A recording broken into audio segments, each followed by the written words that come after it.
कहानी की शुरुआत में हम जंगल के बीच पहाड़ के ऊपर एक घर देखते हैं जहां विलियम नाम का एक आदमी अकेला रहता है। अपनी रिसर्च के लिए विलियम कई महीनों से इस सुनसान जंगल में रह रहा था, लेकिन एक दिन उसे एक सांप काट लेता है, जिससे वह घबरा जाता है कि कहीं जहर उसके शरीर में न फैल जाए। इसी घबराहट में उसका फोन भी पहाड़ से नीचे गिर जाता है, यानी अब वह किसी को मदद के लिए बुला नहीं सकता। इसलिए वह खुद ही अपना हाथ काटकर जहर निकालने की कोशिश करता है और जल्दी से घर आकर बहुत सारा पानी पी लेता है। कुछ देर बाद विलियम बेहोश हो जाता है। जब उसे होश आता है तो उसे बार बार हेल्यूसिनेशन होने लगते हैं, क्योंकि सांप के जहर का कुछ असर अभी भी बाकी था। इसी तरह वह 1-2 दिन तक पड़ा रहता है। एक दिन वह बाहर से हेलीकॉप्टर की आवाज सुनता है और उसके दरवाजे पर कुछ साइंटिस्ट उसे अपने साथ ले जाने आए होते हैं। शायद बाहर की दुनिया में कोई इमरजेंसी आ गई थी, लेकिन अंदर विलियम कोई आवाज नहीं कर पाता और साइंटिस्ट यह सोचकर चले जाते हैं कि अंदर कोई नहीं है। कुछ दिनों बाद आखिरकार जहर का बचा खुचा असर भी विलियम के शरीर से निकल जाता है और वह खुद को हेल्दी महसूस करने लगता है। हालांकि हो सकता है कि उसके शरीर में अभी भी थोड़ा जहर बाकी हो। फिर भी वह अपनी गाड़ी स्टार्ट करता है और वापस शहर की तरफ निकल पड़ता है। लेकिन जब वह शहर पहुंचता है तो पूरी तरह हैरान रह जाता है। वह देखता है कि शहर पूरी तरह बदल चुका है। किसी भी सड़क पर एक भी इंसान जिंदा नहीं है। पूरी दुनिया का सामान बिखरा पड़ा था। देखकर लगता है कि यहाँ कोई बहुत बड़ा हादसा हुआ था। लेकिन डरावनी बात यह थी कि सड़कों पर हजारों गाड़ियां बंद पड़ी थी और उन गाड़ियों के अंदर मौजूद सारे लोग मरे हुए थे। तभी उसकी नजर रोड साइन पर पड़ती है। असल में कुछ दिन पहले पूरी दुनिया में एक बहुत भयानक वायरस फैल गया था, जो बहुत तेजी से फैलने की वजह से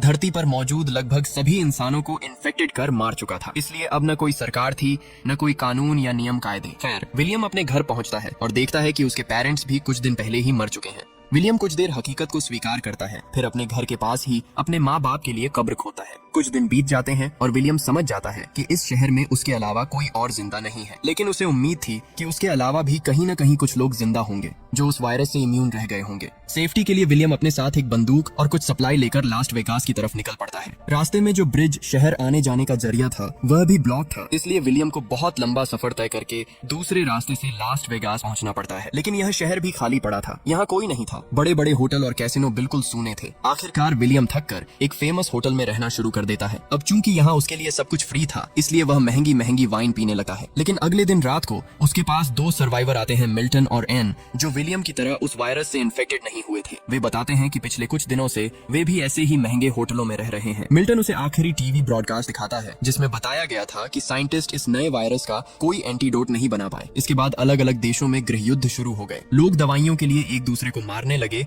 और कुछ ही दिनों में दुनिया के सारे इंसान या तो वायरस से मर गए या फिर खून खराबे में। साथ ही विलियम को पता चलता है कि वायरस आने के बाद मिल्टन और एन आज पहली बार किसी जिंदा इंसान को देख रहे हैं, यानी अब धरती पर जिंदा बचे लोगों की संख्या बहुत ही कम है। वह यह भी जानता है कि इतने दिनों अकेले रहने की वजह से मिल्टन और एन की मानसिक हालत खराब हो चुकी है। एन यहाँ रिवील करती है कि उसने वीडियो कॉल पर अपने पति और बच्चे को मरते हुए देखा था, जिसकी वजह से उसकी जीने की उम्मीद ही खत्म हो गई है। अब विलियम कुछ दिनों तक उनके साथ उसी महंगे होटल में रहने लगा है। इतने महंगे और ब्रांडेड कपड़े फ्री में पड़े होने के बावजूद विलियम को अब कुछ भी अच्छा नहीं लगा। ऐसा लगता है जैसे ब्रांड की कीमत भी इंसानों के साथ ही खत्म हो गई हो। मिल्टन बताता है कि वह एक बड़ा बिजनेसमैन था, उसने बहुत कुछ कमाया था, लेकिन अब न उसके पास उसकी शोहरत है और न ही उसका फैमिली। मिल्टन अपने साथ एक गन रखता है ताकि उसकी मदद से वे तीनों अपनी जिंदगी खत्म कर सकें। यह सुनते ही विलियम घबरा कर बाहर चला आता है, क्योंकि वह अभी भी जीना चाहता था। तभी उसे पीछे से गोली चलने की आवाज सुनाई देती है, यानी मिल्टन और एन ने खुद को खत्म कर लिया था और इस तरह विलियम फिर से बिल्कुल अकेला रह जाता है। विलियम को लगने लगता है कि अब पूरी दुनिया में वही अकेला इंसान बचा है। वह गाड़ी बहुत तेज चलाकर शहर से बाहर निकल जाता है। रास्ते में उसे एक कुत्ता दिखाई देता है जिसे वह अपना साथी बनाकर अपने साथ रख लेता है और उसका नाम लकी रख देता है। इसके बाद वह लाइब्रेरी जाकर कुछ सर्वाइवल बुक्स ले आता है और अपने पुराने घर लौट आता है, जहां अब वह लकी के साथ रहने लगा है। आसपास के स्टोर्स में जितना भी खाना बचा था उससे वे काफी समय तक चल सकते थे और आगे चलकर वे खेती करके भी खा सकते थे। समय बीते बीते 1 साल गुजर जाता है। विलियम और लकी की अच्छी बॉन्डिंग हो जाती है, लेकिन इंसानों के बिना विलियम बहुत बोर होने लगा है। टाइम पास करने के लिए कभी वह जॉगिंग करता है, कभी तैरने चला जाता है। एक समय तो वह अपनी गाड़ी को एक ही जगह पर गोल गोल घुमाता रहता है, लेकिन उसकी यह बोरिंग जिंदगी एक दिन बदल जाती है जब लकी दूर एक घर की तरफ देखकर जोर जोर से भौंकने लगता है। विलियम देखता है कि उस घर से धुआं निकल रहा है, तो वह तुरंत गाड़ी लेकर उस जगह की तरफ पहुंचता है। वहाँ की छत पर एक लड़की बंदूक लेकर उसे डरा देती है। उस लड़की का नाम एमा था, वह भी एक सर्वाइवर थी। विलियम उसे अपने बारे में सब कुछ बताता है, जिससे एमा को यकीन हो जाता है कि विलियम से उसे कोई खतरा नहीं है। उनकी बातचीत से पता चलता है कि दोनों ने ही 1 साल से कोई जिंदा इंसान नहीं देखा था। विलियम के साथ जो कुछ भी हुआ था वह सब वह एमा को बता देता है और एमा भी अपनी सर्वाइवल स्टोरी शेयर करती है कि वह कल ही यहाँ आई है और उसे लग रहा था कि इस इलाके में कोई जिंदा इंसान नहीं है। कुछ देर बात करने के बाद विलियम उससे विदा लेने लगता है, लेकिन एमा कहती है, अरे आज रात यहीं रुक जाओ, कितने दिनों बाद कोई जिंदा इंसान मिला है। विलियम भी मान जाता है। फिर विलियम एमा को अपने घर ले आता है। अकेले रहने की वजह से उसने घर का कुछ भी ठीक से ख्याल नहीं रखा था, सब कुछ उल्टा पुल्टा पड़ा था। तो वे दोनों मिलकर घर को दोबारा ठीक करना शुरू करते हैं। पास ही खाने की दुकान थी तो वे वहां जाकर खाने पीने का सामान ले आते हैं। अचानक इस मुलाकात से दोनों के अंदर फिर से जिंदा रहने की उम्मीद जाग जाती है। अब वे साथ में सोकर उठते हैं और रोजमर्रा के अलग अलग काम करते हैं। वे अपने अपने शौक बना लेते हैं ताकि बोर न हो। इसके अलावा वे जानते थे कि अगर वही धरती के आखिरी कपल हैं, तो आबादी बढ़ाने की जिम्मेदारी भी उन्हीं पर होगी। उधर इंसानों के खत्म हो जाने की वजह से हिंसक जानवर अब शहर तक आने लगे थे। समय के साथ विलियम अपने घर पर सोलर पैनल लगा देता है ताकि उनका घर पूरी तरह से रेडी हो जाए। कुछ ही दिनों बाद एमा प्रेग्नेंट हो जाती है। वह बहुत खुश थी, लेकिन विलियम परेशान था। वह सोच रहा था कि क्या इस पोस्ट एपोकैलिप्टिक दुनिया में बच्चे को लाना सही होगा या नहीं। ऊपर से डिलीवरी कैसे होगी, यह भी एक बड़ी चिंता थी। इसीलिए विलियम लाइब्रेरी जाकर बेबी डिलीवरी से जुड़ी किताबें पढ़ने लगा है। समय के साथ उनका घर हर तरह से सेफ हो जाता है। घर में सोलर पैनल लग चुके थे, इसलिए अब वे फ्रिज में खाना स्टोर कर सकते थे। साथ ही वे कई मुर्गियां और कुछ गायें पालना शुरू कर देते हैं, जिनसे उन्हें अंडे और दूध मिलने लगा है। उनके पास ही एक बड़ा हरा भरा गार्डन था। इंसानों के खत्म होने के बाद हवा भी अब साफ और शुद्ध हो चुकी थी, लेकिन समय के साथ उन्हें एक बड़ी प्रॉब्लम का सामना करना पड़ता है। दरअसल उनके आसपास के इलाके में चूहों की संख्या लगातार बढ़ती जा रही थी और अब तो वे उनके घर की तरफ आने लगे थे। इसलिए वे घर के आसपास का कचरा जलाने लगे हैं ताकि चूहे पास न आए। लेकिन जब यह आइडिया काम नहीं करता तो वे अपने पूरे घर को सील कर देते हैं। एक रात एमा कहती है कि वे जल्द ही चूहों की कोई ना कोई सोल्यूशन निकाल लेंगे और फिलहाल वह अपने आने वाले बच्चे को लेकर खुश है। अगले कुछ हफ्तों में विलियम दूर दूर से कुछ बिल्लियां लेकर आता है, जिससे उनके शहर में चूहों की संख्या कम होने लगी है। और आखिरकार वह दिन आ ही जाता है जब एमा की डिलीवरी होती है। वे दोनों इस दिन के लिए बहुत तैयारी कर चुके थे, इसलिए विलियम की मदद से आखिरकार एक हेल्दी बेबी गर्ल पैदा होती है। इसके बाद वे शहर में जाकर अपना एड्रेस पेंट कर देते हैं ताकि अगर कोई और बचे हुए लोग कभी इस शहर में आए तो वह एड्रेस देखकर विलियम के घर तक पहुंच सके। समय बीते बीते 6 साल गुजर जाते हैं। एक दिन जब विलियम गाड़ी से घर लौट रहा होता है तो रास्ते में उसकी गाड़ी का एक्सीडेंट एक बाघ से हो जाता है। जब विलियम उस बाघ को ध्यान से देख रहा होता है, तभी अचानक उसे एक छोटी लड़की दिखाई देती है जो विलियम को देखकर डर के मारे भागने लगती है। विलियम उसे पकड़ लेता है और कहता है कि वह उसके साथ उसके घर चले, लेकिन वह लड़की बहुत ज्यादा डरी हुई थी, इसलिए विलियम उसे एक सेब देता है। सेब देखकर लड़की को यकीन हो जाता है कि वह उसे नुकसान नहीं पहुंचाएगा। फिर वह लड़की विलियम की गाड़ी में बैठकर उसके घर तक आती है। वहाँ पता चलता है कि अब विलियम के 2 बच्चे हैं। बड़ी बेटी हीदर के जन्म के 2 साल बाद उनका एक बेटा होता है जिसका नाम एलेक्स है, और एमा अब तीसरे बच्चे की प्रेग्नेंट है। शायद अब पूरी दुनिया की आबादी यही 2 लोग बढ़ाने वाले हैं। खैर, खुशखबरी ये होती है कि शहर में लिखे उनके एड्रेस की वजह से 2 सर्वाइवर उनके पास पहुंच जाते हैं, लेकिन वह छोटी लड़की अब भी डरी हुई थी, इसलिए वह ट्रक से नीचे नहीं उतरती। कोई भी उसे जबरदस्ती नहीं करता। उस दिन पूरी रात वह लड़की ट्रक में ही बैठी रहती है। सुबह जब मरीना उसे खाना देने जाती है तो वह लड़की उस पर हमला करने की कोशिश करती है। तब मरीना उसे अपनी कहानी सुनाती है कि कैसे वह जॉर्ज के साथ इधर उधर जिंदा लोगों की तलाश कर रही थी और आखिरकार उन्हें विलियम का लिखा हुआ एड्रेस मिला। बातों बातों में मरीना उसे घर के अंदर ले आती है और उसे नहाने के लिए भेज देती है। इसके बाद मरीना लड़की के बैग से कुछ अजीब सी ड्राइंग्स निकालती है। साथ ही वहाँ एक लेटर भी मिलता है जिस पर लड़की का नाम ईबी लिखा होता है। मरीना वह लेटर सबको दिखाती है और बताती है कि यह लेटर ईबी की माँ ने लिखा था। उसमें लिखा था कि अगर किसी को ईबी मिले तो वह उसका ख्याल रखे, क्योंकि जब यह वायरस फैला था तब ईबी के पिता ने उसके साथ फिजिकल हैरेसमेंट किया था, जिसकी वजह से उस पर गहरा असर पड़ गया और वह किसी को भी देखकर डर जाती है। और एक दिन ईबी की माँ ने उसके पिता को मार दिया और ईबी को किसी सेफ जगह भाग जाने के लिए कहा। अब ये 5 ईबी को अपने ग्रुप में शामिल कर लेते हैं। जल्द ही एमा अपने तीसरे बच्चे को जन्म देती है जिसका नाम सैम रखा जाता है। अब उनकी फैमिली और बड़ी हो जाती है। अगले 1 साल तक वे सब खुशी खुशी साथ रहते हैं, लेकिन एक दिन उन्हें किसी के आने का संकेत मिलता है। वे सारे बच्चों को घर के अंदर भेज देते हैं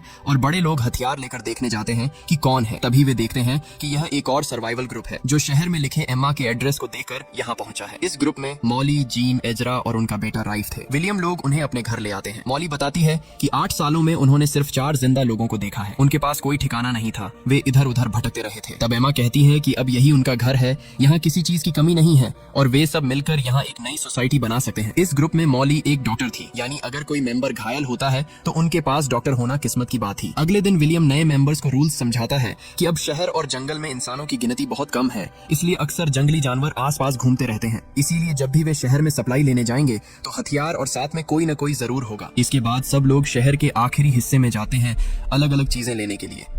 पास ही एक हॉस्पिटल था और मॉली डॉक्टर होने की वजह से वहां से कई दवाइयां इकट्ठा करती है। फिर वे सारी जरूरी सप्लाई लेकर घर लौट आते हैं। यहाँ नया मेंबर जीन एक सिंगर होती है तो वह सबके लिए एक गाना गाती है। वह एजरा के बच्चे की माँ भी होती है। उधर जॉर्ज और मरीना कई सालों बाद एक दूसरे के करीब आते हैं। आने वाले महीनों में जीन और मरीना दोनों एक एक बेटी को जन्म देती हैं। और इस तरह धीरे धीरे 14 साल बीत जाते हैं। अब उनका फैमिली बहुत बड़ा हो चुका होता है। आज वे अपनी बड़ी बेटी हीदर का बर्थडे सेलिब्रेट कर रहे होते हैं। यहाँ विलियम अपने ग्रुप के सभी बच्चों को पढ़ाता है ताकि उन्हें पुरानी दुनिया के बारे में सब कुछ पता रहे कि पहले जमाने में धरती पर बहुत सारे लोग रहते थे, उनका बिहेवियर कैसा था, वे क्या करते थे और आगे चलकर उन्हें किस तरह जीना चाहिए। ये सारी बातें वह बच्चों को समझाता रहता है। एक दिन वहाँ एक भयानक तूफान आता है। तभी विलियम को याद आता है कि उनका डॉग लकी घर के अंदर नहीं है। विलियम जल्दी से उसे ढूंढने बाहर निकलता है और देखता है कि बेचारा लकी एक पेड़ के नीचे दबकर मर चुका है। यह देखकर विलियम और एमा दोनों बहुत टूट जाते हैं, क्योंकि जब विलियम ने जीने की उम्मीद छोड़ दी थी तब उसे लकी मिला था, यानी एमा से भी पहले लकी उसके साथ था। वे अपने गार्डन में लकी के लिए एक कब्र बनाते हैं और उसे अपने ग्रुप का पहला मेंबर का दर्जा देते हैं। इसके बाद एक दिन जब विलियम अपने बच्चों को खेलते हुए देख रहा होता है, तभी एक बाघ उनके गार्डन में घुस आता है। विलियम तुरंत अपने बच्चों को बचाने के लिए उस बाघ के सामने चला जाता है। जब तक कोई उसे बचाने आता तब तक बाघ उसे बुरी तरह घायल करके भाग जाता है। सब मिलकर विलियम को बचाने की कोशिश करते हैं। उसके शरीर से बहुत ज्यादा खून बह चुका था, लेकिन किस्मत से उनके पास डॉक्टर और दवाइयां होने की वजह से विलियम की जान बच जाती है। उधर एमा अपने गन के साथ बाघ को ढूंढकर उसे मार देती है ताकि आगे से वह बाघ किसी को नुकसान न पहुंचा सके। इसके कुछ ही हफ्तों बाद विलियम फिर से काम पर लग जाता है। अब 17 साल पूरे हो चुके हैं और सभी बच्चे काफी बड़े हो गए हैं। विलियम अपने बेटे एलेक्स और सैम को सरवाइव करने के सारे ट्रिक्स सिखा रहा था। इसी बीच एजरा का बड़ा बेटा राइफ विलियम की बेटी हीदर को पसंद करने लगता है। वे हमेशा साथ रहते हैं। अब वे अपने फैमिली को बताते हैं कि वे अकेले बाहर दुनिया में घूमने निकलने का फैसला कर चुके हैं। सब जानते थे कि आबादी बढ़ाने की जिम्मेदारी उन्हीं पर है, इसलिए इसमें किसी को कोई आपत्ति नहीं होती। फिर वे दोनों को हथियार और खाना पानी देकर विदा करते हैं। कुछ दिनों बाद उनके पास पानी की कमी होने लगती है। पास के एक डंप में जाकर वे पता करते हैं कि आसपास का सारा पानी सूख रहा है। असल में अचानक इंसानों के खत्म हो जाने की वजह से मौसम का प्रोसेस पूरी तरह बदल गया था, जिससे कई महीनों तक बारिश नहीं हुई। यानी अब ग्रुप के सामने एक बड़ी प्रॉब्लम थी, पानी की कमी। तभी वे देखते हैं कि उनकी तरफ एक गाड़ी आ रही है। इसका मतलब है कि उनके अलावा भी कुछ अन्य सर्वाइवर अभी तक जिंदा हैं। वे जल्दी से घर पहुंचकर सबको यह इन्फॉर्मेशन देते हैं और कहते हैं कि ये लोग हमारे लिए खतरा हो सकते हैं और हमारे घर को भी कब्जा कर सकते हैं। असल में उस ग्रुप की चार्लिस्ट थी जो कहती है कि वे यहाँ तेल लेने आए हैं। असल में उनके पास एक ड्रिल मशीन है जिससे वे जमीन में ड्रिल करके विलियम के लिए हैंड पंप लगा सकते हैं ताकि उन्हें पानी मिलता रहे। लेकिन इसके बदले चार्ली विलियम से पेट्रोल चाहता है ताकि वे 500 मील दूर के इलाकों तक जा सके। अब चूंकि विलियम के ग्रुप के पास पानी की कमी थी, इसलिए वे इस ऑफर को मान लेते हैं। वैसे भी इतने बार टोल देकर क्या करेंगे। विलियम की बात मानते हुए चार्ली का ग्रुप किसी जगह पर ड्रिल करना शुरू कर देता है। चूंकि यह प्रोसेस पूरा होने में कई दिन लगेंगे, इसलिए चार्ली का ग्रुप अपनी वैन में रहेगा। लेकिन समय के साथ विलियम नोटिस करता है कि चार्ली कोई अच्छा इंसान नहीं है। उसकी बातों से पता चलता है कि एक समय उसने कुछ रिसोर्स के लिए कई सर्वाइवर्स को मार दिया था। ये सब जानने के बाद विलियम अपने ग्रुप से अकेले में कहता है कि चार्ली से सावधान रहें और अपने घर की सुरक्षा भी सुनिश्चित करें। एमा कहती है कि वैसे भी वे ड्रिल खत्म करने के बाद चले जाएंगे, इसलिए ज्यादा चिंता करने की जरूरत नहीं है। खैर, अगले 2 दिनों तक ड्रिलिंग जारी रहती है और आखिरकार 4 दिन बाद वे नीचे से पानी निकालने में सफल हो जाते हैं। इस पर सभी बहुत खुश होते हैं। विलियम कहता है कि अब उनका डील पूरा हो गया है और वे चार्ली का सारा पेट्रोल लेकर यहाँ से जा सकते हैं। रात को सब मिलकर सेलिब्रेट करते हैं। हालांकि विलियम तनाव में था क्योंकि उसे लग रहा था कि चार्ली एक खतरनाक इंसान है और इतना आसान नहीं जाएगा। रात को सब सो जाते हैं, तभी विलियम बाहर से किसी की चीख सुनता है। वह बाहर निकलकर देखता है कि चार्ली एक कमरे से बाहर आता है और बाहर उसका दोस्त साइलस पहरा दे रहा है ताकि अगर कोई आता है तो उसे तुरंत इशारा कर सके। विलियम तेजी से उस कमरे में जाता है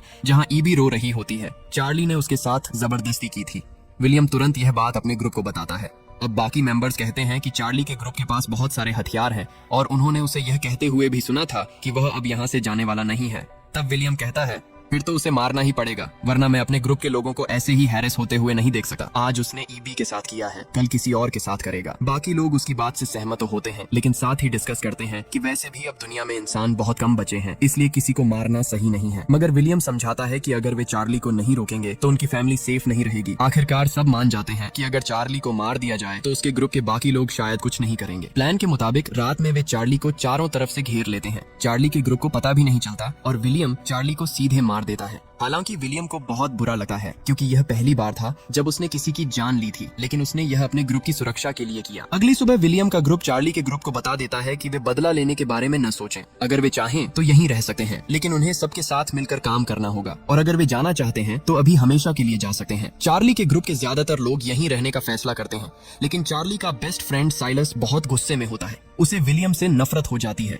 क्योंकि उसकी नजर में उन्होंने उसके दोस्त चार्ली को अचानक हमला करके मार दिया था। उसे डर था कि कहीं वह दोबारा किसी पर हमला न कर दे। चार्ली के साथी बताते हैं कि वे पहले से ही जानते थे कि चार्ली बुरा इंसान था, वह लीडर होने का गलत फायदा उठाता था। इसके अलावा वह अपने ही ग्रुप की औरतों के साथ भी ऐसा ही करता था, इसलिए अब वे खुश थे कि वह मर चुका है। साइलस ही अकेला था जो चार्ली की मौत पर दुखी था, इसलिए विलियम उसे ग्रुप से बाहर निकाल देता है। थोड़ी देर बाद साइलस वापस आने की कोशिश करता है क्योंकि उसका पूरा ग्रुप तो यहीं रह गया था और वह बाहर अकेला कैसे सरवाइव करता, लेकिन विलियम उसे अंदर आने नहीं देता क्योंकि साइलस चार्ली के गलत कामों में उसका साथ देता था। सजा के तौर पर उसे हमेशा के लिए वहां से निकाल दिया जाता है। समय और आगे बढ़ता है और अब पूरे 20 साल बीत चुके होते हैं। इंसानों के बिना पूरी धरती पूरी तरह बदल चुकी थी। विलियम के ग्रुप के सारे बच्चे मिलकर एक प्लेन बनाने पर काम करने लगते हैं। विलियम का बेटा कहता है कि कुछ समय में वे इस प्लेन को पूरी तरह परफेक्ट कर देंगे जिससे वे पहाड़ से आसानी से नीचे आ जा सकेंगे। लेकिन कुछ समय बाद देखा जाता है कि उनके ग्रुप के मेंबर्स एक एक करके बीमार पड़ने लगते हैं। जल्दी ही उन्हें एहसास होता है कि आधे से ज्यादा लोग फिर से वायरस से इन्फेक्टेड हो चुके हैं और उनमें वही सिम्पटम्स दिख रहे थे जो 20 साल पहले उस वायरस में थे। डॉक्टर मॉली बताती है कि हालांकि वे पहले वाले वायरस से इम्यून हो चुके थे, लेकिन समय के साथ वह वायरस और इवॉल्व हो गया है। हालांकि इस नए वायरस का असर इतना पावरफुल नहीं है और वे जल्दी ही इसका कोई न कोई इलाज निकाल लेंगे। जो मेंबर्स अभी ठीक थे वे बीमार लोगों की देखभाल करने लगते हैं। यहाँ विलियम के बेटे सैम की हालत सबसे ज्यादा खराब थी, जिससे सब बहुत टेंशन में थे। इसी बीच एक दिन अचानक उनकी बेटी हीदर अकेले घर लौट आती है, जो राइफ के साथ बाहर गई थी। हीदर अपने सफर की घटनाएं बताती रहती है। वह कहती है कि उसने गाड़ी लेकर शहर के अंदर और बहुत दूर दूर तक का सफर किया। वे रोज नए नए जगहों पर जाकर जिंदा लोगों की तलाश कर रहे थे, लेकिन हर घर हर शहर में उन्हें कोई नहीं मिला। वे कोशिश कर रहे थे कि कहीं कोई जिंदा इंसान मिल जाए। लेकिन एक दिन जब वे किसी पहाड़ पर कैंपिंग कर रहे थे, तभी उन्होंने एक आदमी को देखा। वे उसका पीछा करने लगे, लेकिन तब तक वह आदमी वहां से निकल चुका था। कुछ समय बाद वही आदमी पीछे से आता है और राइफ पर चाकू रख देता है और हमें पता चलता है कि वह कोई और नहीं बल्कि साइलस था, वही चार्ली का बेस्ट फ्रेंड जिसे विलियम ने पहले बाहर निकाल दिया था। बदले की भावना में साइलस राइफ को मार देता है और हीदर भी उसकी मदद करती है। हीदर राइफ के पास पहुंचती है, लेकिन तब तक बहुत देर हो चुकी थी। तुरंत इलाज न मिलने की वजह से राइफ वहीं मर जाता है। उन्हें तीर के पास दफन किया जाता है। इसके बाद हीदर घर लौटी है। रास्ते में गाड़ी का तेल खत्म होने की वजह से उसे बाकी का रास्ता पैदल ही तय करना पड़ता है। यहीं से हीदर को पता चलता है कि उनके अधिकांश ग्रुप के मेंबर्स फिर से उसी वायरस से इन्फेक्टेड हो गए हैं। हालांकि ये वेरिएंट पहले जितना पावरफुल नहीं था। डॉक्टर मॉली उनके इलाज के लिए सैम का बुखार कम करने हेतु उसे ठंडे पानी में डुबोती है। कुछ ही समय बाद डॉक्टर मॉली द्वारा दी गई दवाइयां लेने से सभी फिर से स्वस्थ हो जाते हैं, लेकिन यह दवा सैम पर असर नहीं करती। सैम अपने माता पिता से आखिरी बार बात करके दुनिया छोड़ देता है। इन सब घटनाओं के बाद विलियम पूरी तरह टूट जाता है। सैम के अलावा उनके ग्रुप के 3 और मेंबर भी मर चुके होते हैं। एमा विलियम को समझाती है कि जब हमारे पास कुछ भी नहीं था तब भी हम सिर्फ हम दोनों साथ थे। आज हमारे पास एक पूरा ग्रुप है और हम ही भविष्य की दुनिया की आबादी बढ़ाने वाले हैं। अब विलियम हिम्मत नहीं हारता और ग्रुप के बच्चों को आगे के लिए तैयार करने लगता है। एक दिन वह पहाड़ की चोटी पर जाकर सूर्योदय देखता है और उसे एहसास होता है कि 20 साल में दुनिया कितनी बदल चुकी है।